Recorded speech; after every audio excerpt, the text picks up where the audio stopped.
আপনারা কোটা ইস্যুর জন্য সোচ্চার রয়েছেন, আর অন্যরা রয়েছে আপনাদেরকে গিনিপিগ বানিয়ে তাদের রাজনৈতিক স্বার্থ হাসিল করার জন্য। আমরা একটা স্বতন্ত্র প্ল্যাটফর্ম থেকে, একটা নির্দলীয় জায়গা থেকে এই আন্দোলন পরিচালনা করে আসছিলাম এবং এখনো করছি। এই আন্দোলনে কারো দলীয় পরিচয় নিয়ে আসার কোনো ধরনের সুযোগ নাই। শিক্ষার্থীদের নিরাপত্তা বিবেচনায় বৃহস্পতিবারের এইচএসসি পরীক্ষা স্থগিত। স্কুল কলেজে হবে না ক্লাস। বেগম রোকেয়া বিশ্ববিদ্যালয় অনির্দিষ্টকালের জন্য বন্ধ। দেখছিলেন প্রধান শিরোনাম। রাত 11টার সময় সঙ্গে আছি আমি জাফর সাদিক। এবার অন্যান্য শীর্ষ সংবাদ। কোটা বিরোধী আন্দোলন বিএনপির নয়, তবে মাঠে থাকবে দল, জানালেন মির্জা ফখরুল। কাল গায়েবানা জানাজার ঘোষণা। শিক্ষার্থীদের উস্কে দিচ্ছে দেশ বিরোধীরা, বললেন ওবায়দুল কাদের। মুক্তিযোদ্ধাদের আত্মত্যাগে দেশ স্বাধীন হয়েছে, তাদের সর্বোচ্চ সম্মান দিতেই হবে। ফেলোশিপ প্রদান অনুষ্ঠানে প্রধানমন্ত্রী বললেন, অনগ্রসরকেও পিছিয়ে থাকবে না। ঢাকা গাজীপুরে ছাগলকাণ্ডে মতিউরের সম্পদের খোঁজ। জমি, ফ্ল্যাট সহ 19 কোম্পানির শেয়ার জব্দের আবেদন দুদকের। প্রাণী সম্পদের 5 কর্মকর্তা সহ 7 জনের নামে মামলা। চাকরির নাম করে সংযুক্ত আরব আমিরাতের বিভিন্ন নাইট ক্লাবে তরুণীদের বিক্রি। হাত বদল 3 থেকে 4 বার, চলে নির্যাতনও। বেঁচে ফেরাদের লোমহর্ষক বর্ণনা। এবং অবশেষে ক্যাটাগরি 9-এ শাহ আমানত বিমানবন্দর। সব ধরনের বিমান অবতরণ উড্ডয়নের যোগ্যতা অর্জন। বাড়ানো হয়েছে রানওয়ে ও অগ্নি নির্বাপনের সক্ষমতা।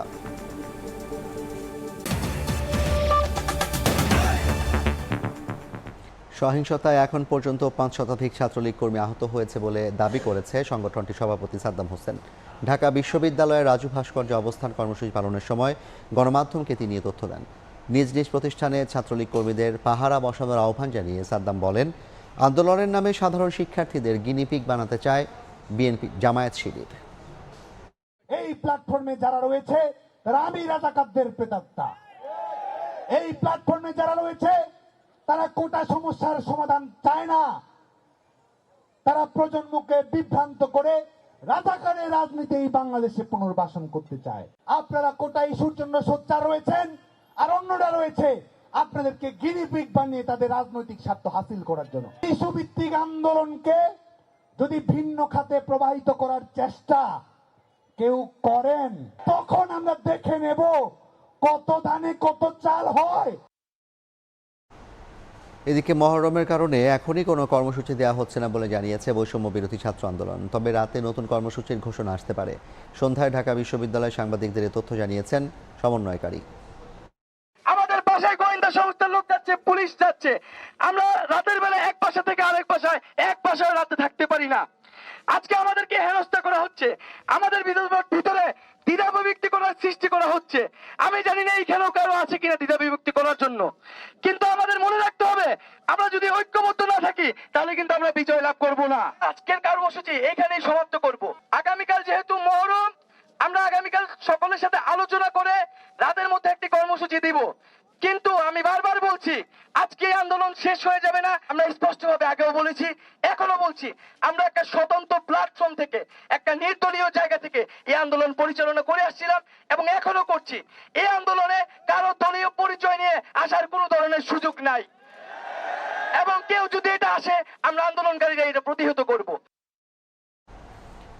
শিক্ষার্থীদের নিরাপত্তা বিবেচনায় পরবর্তী নির্দেশ না দেওয়া পর্যন্ত দেশের সব সরকারি বেসরকারি বিশ্ববিদ্যালয় বন্ধ ঘোষণা করেছে বিশ্ববিদ্যালয় মঞ্জুরি কমিশন।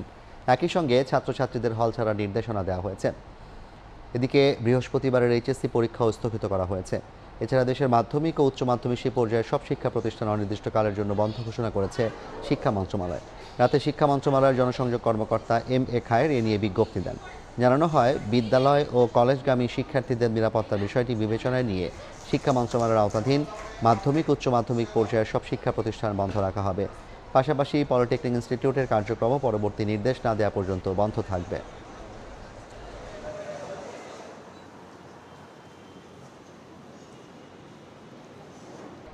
কোটা বিরোধী আন্দোলন বিএনপির নয়, তবে শিক্ষার্থীদের রক্ষায় মাঠে থেকে ভূমিকা রাখবে দল, এমন কথা জানিয়েছেন বিএনপির মহাসচিব মির্জা ফখরুল ইসলাম আলমগীর। রাতে গুলশানে প্রেস ব্রিফিংয়ে তিনি কাল দুপুর 1:30টায় সারা দেশে গায়েবানা জানাজা নামাজের কর্মসূচি ঘোষণা দেন। এছাড়া আন্দোলনকারীদের সঙ্গে একাত্মতা জানিয়ে ক্যাম্পাসে বিক্ষোভ মিছিল করবে ছাত্রদল। গত 48 ঘন্টায় চিহ্নিত সরকার দলীয় সন্ত্রাসীদের হাতে যেভাবে দেশব্যাপী সহস্রাধিক ছাত্রছাত্রীদের আহত হওয়ার ঘটনা ঘটেছে, অনেকে গুরুতর আহত অবস্থায় জীবন মৃত্যু সন্ধিক্ষণ হয়েছে। এই সমুদায় ঘটনার পুরো দায় দায়িত্ব সরকার এবং সরকারি দলের। সরকারের সর্বোচ্চ পর্যায় থেকে যেভাবে উস্কানি সৃষ্টি করা হয়েছে এবং ছাত্রলীগকে সাধারণ শিক্ষার্থীদের শান্তিপূর্ণ যৌক্তিক আন্দোলন মোকাবেলার নির্দেশনা আনতে দেওয়া হয়েছে, তা গত 2 দিনের সমগ্র ঘটনার ক্ষেত্র তৈরি করেছে।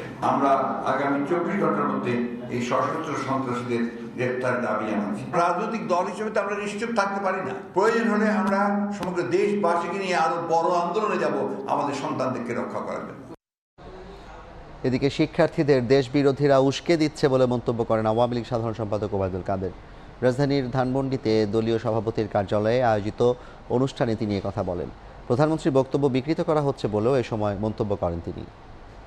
এই আন্দোলনের মধ্য দিয়ে যারা ক্ষমতার মঞ্চে পরিবর্তনের দিবা স্বপ্ন দেখছেন, এই স্বপ্ন উবে যাবে।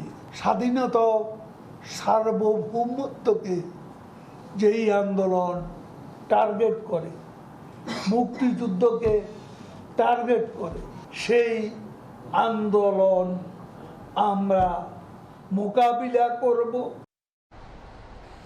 যাদের ত্যাগের মাধ্যমে স্বাধীন হয়েছে দেশ, সেই বীর মুক্তিযোদ্ধাদের যুগ যুগ ধরে সর্বোচ্চ সম্মান দিতেই হবে। সকালে প্রধানমন্ত্রী ফেলোশিপ 2024 প্রদান অনুষ্ঠানে কথা বলেন সরকার প্রধান শেখ হাসিনা। একই সঙ্গে প্রতিবন্ধী ক্ষুদ্র নৃগোষ্ঠীর প্রতি সরকার সহানুভূতিশীল জানিয়ে প্রধানমন্ত্রী বলেন, দেশের কোনো জনগোষ্ঠী যাতে পিছিয়ে না থাকে সেদিকেই নজর দিচ্ছে সরকার। কোনো কেউ অবহেলিত থাকবে না। আমাদের এখানে ক্ষুদ্র নৃগোষ্ঠী আছে, প্রতিবন্ধী আছে, অটিস্টিক আছে, এবং তাদের সকলেরই প্রতি আমাদের যথেষ্ট সহানুভূতিশীল আমরা, তারা যেন সমাজের সব রকম সুযোগ সুবিধা পায়। আর সবচেয়ে বড় কথা, যারা মুক্তিযোদ্ধা তাদের এই আত্মত্যাগের মধ্য দিয়েই আমাদের বিজয় অর্জিত হয়েছে, কাজে তাদের সবসময় সর্বোচ্চ সম্মান দিতে হবে। আমার কাছে বিবেচ্য যে তারা তাদের সর্বস্ব ত্যাগ করে এই দেশকে স্বাধীন করে বিজয় এনে দিয়েছে। এনবিআরের সাবেক কর্মকর্তা মতিউরকে প্রয়োজনে গ্রেফতার করা হবে। তার আরও সম্পদের খোঁজ পেয়ে সেগুলো জব্দ ও ফ্রিজ করতে 3য় দফায় আদালতে আবেদন করার পর এ কথা জানিয়েছে দুদক। এদিকে সাদিক এগ্রো স্বত্বাধিকারী ও প্রাণী সম্পদ অধিদপ্তরের 5 কর্মকর্তা সহ 7 জনের বিরুদ্ধে মামলা করেছে সংস্থাটি। তাদের বিরুদ্ধে যোগসাজশের মাধ্যমে 15টি ব্রাহ্মা জাতের গরু সাদিক এগ্রোকে হস্তান্তরের অভিযোগ আনা হয়েছে। বিস্তারিত জানাচ্ছেন আতাউর কাউসার।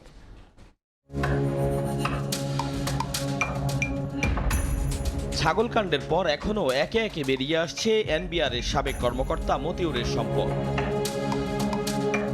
2 দফায় মতিউর ও তার স্বজনদের প্রায় 3,500 শতাংশ জমি, 14 কোটি টাকা, বহুতল ভবন, ফ্ল্যাট এবং 23টি বিও হিসাব জব্দ হয়।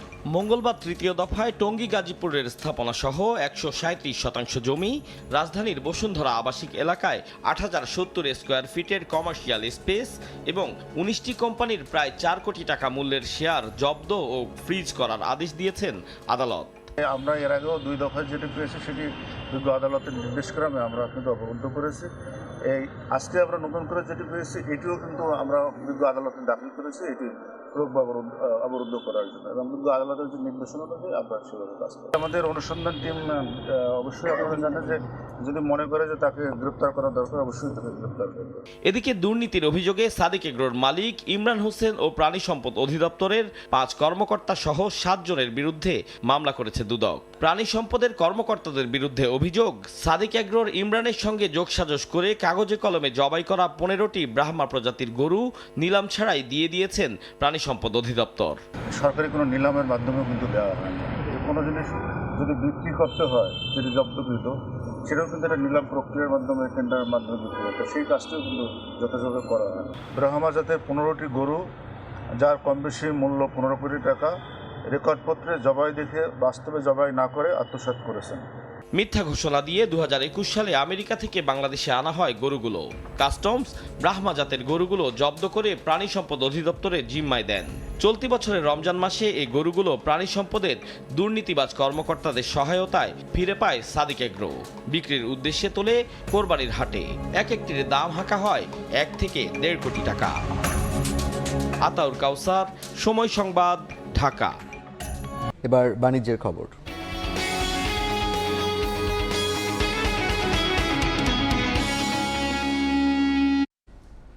আন্তর্জাতিক রূপ পাওয়ার 2 যুগ পর অবশেষে ক্যাটাগরি 9-এ উন্নীত করে সব ধরনের বিমান অবতরণ ও উড্ডয়ন সক্ষমতার ঘোষণা দিয়েছে চট্টগ্রাম শাহ আমানত বিমানবন্দর কর্তৃপক্ষ। এয়ারলাইন্সগুলোর চাহিদা অনুযায়ী রানওয়ের সামর্থ্য 64 থেকে 90 পিসিএনে উন্নীত করার পাশাপাশি স্পেন থেকে আনা হয়েছে অত্যাধুনিক 3টি fire fighting vehicle.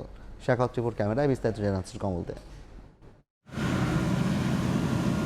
Chittagong Shah Amanat বিমানবন্দরের রানওয়েতে পানি ছিটাতে ছিটাতে দ্রুত গতিতে ছুটে চলছে ফায়ার ফাইটিং ভেহিকেল, যেন বড় কোনো বিপর্যয় প্রতিরোধের চেষ্টা তাদের।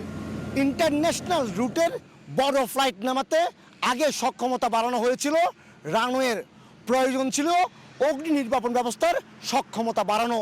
এরই অংশ হিসেবে বিদেশ থেকে আনা হয়েছে 3টি অত্যাধুনিক গাড়ি। এইভাবেই চট্টগ্রাম শাহ আমানত বিমানবন্দরের ক্যাটাগরি 8 থেকে 9-এ উন্নীত করার অংশ হিসেবে বাড়ানো হচ্ছে অগ্নি নির্বাপন সক্ষমতা। একটা গাড়িতে 12,000 লিটার পানি, 1440 লিটার ফুম এবং 250 কেজি ড্রাই কেমিক্যাল পাউডার আছে। ওই অনুযায়ী ক্যাটাগরির চাইতে আমরা অনেক আপগ্রেড অবস্থায় আছি এখন। এয়ারলাইন্সের বিধি অনুযায়ী বড় ফ্লাইট অবতরণ কিংবা উড্ডয়নের ক্ষেত্রে রানওয়ের সামর্থ্য 90 পিসিএন নিশ্চিত করতে হয়। পাশাপাশি ফায়ার ফাইটিং ভেহিকেল থাকতে হবে কমপক্ষে 3টি 90 পিসিএন এবং ফায়ার ফাইটিং ভেহিকেল 5টিতে উন্নীত করা হয়েছে। ক্যাটাগরি 9 হওয়ার পরে যেটা হয়েছে, আমাদের সৌদি এয়ারলাইন্স, বিভিন্ন কাতার এয়ারওয়েজ প্লাস অন্যান্য যে এয়ারলাইন্সগুলো, তারা এখন স্বস্তিতে আছেন যে তারা এখন এখানে এসে ল্যান্ড করতে পারবে। 2000 সালে জাপানি সংস্থা জাইকার সহযোগিতায় আন্তর্জাতিক রূপ পাওয়া চট্টগ্রাম শাহ আমানত বিমানবন্দরে বছরে 16 লাখ যাত্রী যাতায়াতের পাশাপাশি 20,000-এর বেশি ফ্লাইট উঠানামা করে। কমল দে, সময় সংবাদ, চট্টগ্রাম। মার্কিন প্রেসিডেন্ট নির্বাচনে প্রার্থী হিসেবে নিজ দলের চূড়ান্ত মনোনয়ন পেলেন ডোনাল্ড ট্রাম্প। উইসকনসিনের মিলাওয়াকিতে রিপাবলিকান দলের সম্মেলনে সদস্যরা ট্রাম্পকে মনোনীত করেন। এছাড়া ওই দিন ট্রাম্প নিজের রানিং মেটও ঘোষণা করেন। ওহাইও অঙ্গরাজ্যের সিনেটর জেডি ভেন্স হচ্ছেন ভাইস প্রেসিডেন্ট প্রার্থী।